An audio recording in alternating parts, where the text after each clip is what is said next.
Tous les vendredis, quelques enfants de l'école Désiré de Nualan préparent de la soupe pour leurs copains. Aujourd'hui, c'est céleri rave et panais qu'ils ont ramené du marché. Entourés par monsieur Michael, ils s'activent dans la cuisine. Une alimentation équilibrée à l'école fait partie des priorités.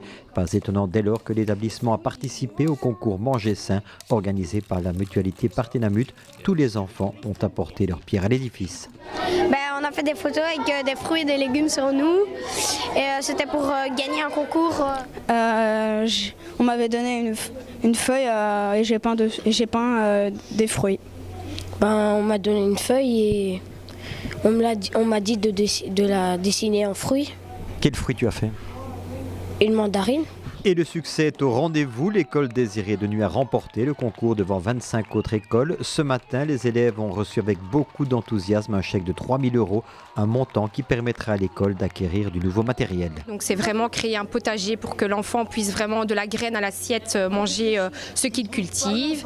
Et donc voilà, c'est vraiment notre projet principal, c'est le potager. Salomé Almeida et Laura Leblanc ont encadré ce projet de sensibilisation qui, espèrent-elles, remontera jusqu'aux parents. On commence par les enfants, et puis les enfants prennent ces petits réflexes et montrent aux parents à la maison. Et donc c'est ça qu'on espère, c'est que de l'enfant passe à la maison, passe aux parents, à la famille et qu'on change des habitudes alimentaires. Du côté de la mutuelle qui a lancé le défi Eat Better Challenge depuis plus d'1 an, changer la manière de manger à l'école est non seulement important mais aussi nécessaire. Oui, franchement, on a travaillé beaucoup avec les diététiciennes, avec des écoles et pour moi, il y avait des choses qui étaient des évidences mais qui ne le sont pas au niveau des collations saines. Et donc je trouve que c'est important par ce genre de projet d'amener les gens à prendre conscience de l'alimentation saine et que ça passe tout d'abord par l'école. Retour dans la cuisine où monsieur Michael et ses élèves continuent la préparation de la soupe. Oignons, céleri et panais sont épluchés et coupés en morceaux.